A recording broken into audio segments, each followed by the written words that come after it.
వచ్చిన వారందరికీ నా యొక్క నమస్కారాలు.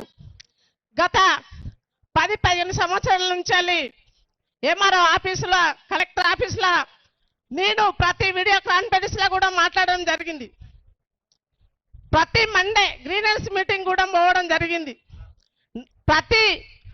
నేను మీటింగ్ పోయి కూడా సార్ నా బాధకి ఇది, నాకు పిల్లలు ఉన్నారు, నా పరిస్థితికి ఇది అని బాంచని కాళ్ళు మొక్కి కూడా ఒకటి తప్పింది. నా ఏడుపుతోటి కూడా ప్రతి ఒక్క కలెక్టర్ గారికి, ప్రతి ఒక్క ఆర్డీఓ రమా మేడం ఉన్నప్పటి నుండి కూడా నేను తిరిగిన కూడా సాదా పానీ నమూనా వచ్చేసింది.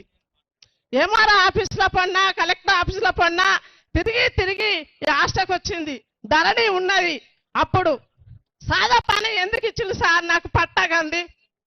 ఇది ఇవ్వకుంటే నేను రాకపోతూ నా పరిస్థితి అంతా బాధ. నేను పేదరాళ్ళు, నాకు 2 పిల్లలు, నా భర్త లేడు, నేను చేసుకున్నది ఇంటర్ క్యాస్ట్ మ్యారేజ్, నా భర్త కూడా ఎలాంటి లబ్ధి పొందుతలేను. నేను నా తెలివితోటి నా పిల్లలను సాదుకుంటూ వస్తున్నాను.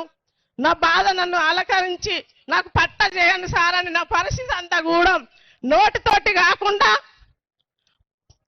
బయట పేపర్ మీద కూడా రాసిచ్చి ఏడ్చిన పరిస్థితులు ఉన్నాయి.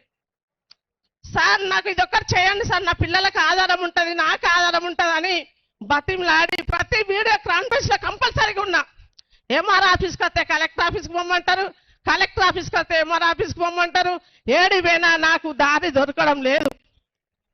అయినా మాకు ఒక్కరికే కాకుండా నా ఎస్టీ నాయకపోడు అనే సార్లు వాళ్ళు ఉంటుంటే దీని పైన ఉన్నది, పట్టా కావాలి, బ్యాంకు దగ్గరికి వెళ్ళి మాకు క్రాప్ లోన్ కావాలి అని నేను ఎంత తిరిగినా కూడా వాళ్ళు మీ పాసు పట్టా బుక్ తీసుకొచ్చుకుంటే, మీకు పట్టా తెచ్చుకుంటే బుక్ ఇస్తే నీకు క్రాప్ లోన్ ఇస్తాం, అంత తనక రాదని నన్ను చాలా ఆత్మహత్య కూడా చాలా బాధపడుకుంటున్నాను.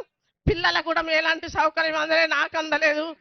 ఇప్పుడు పట్టా రైతు మన భూభారతి వచ్చింది కాబట్టి ఇప్పుడన్నా మమ్మలను సహకరించి మమ్మల్ని ఈ భూభారతిలో మాకు పట్టా తెప్పించి మాకు ఇస్తారని నేను ఈ చిన్న అవకాశాన్ని ముగిస్తున్నాను. ప్రపంచంలో ఏ మూల ఏ క్షణం ఏం జరుగుతుందో వేగంగా తెలుసుకోవడానికి తొలి వెలుగు వాట్సాప్ ఛానల్ని ఫాలో చేయండి.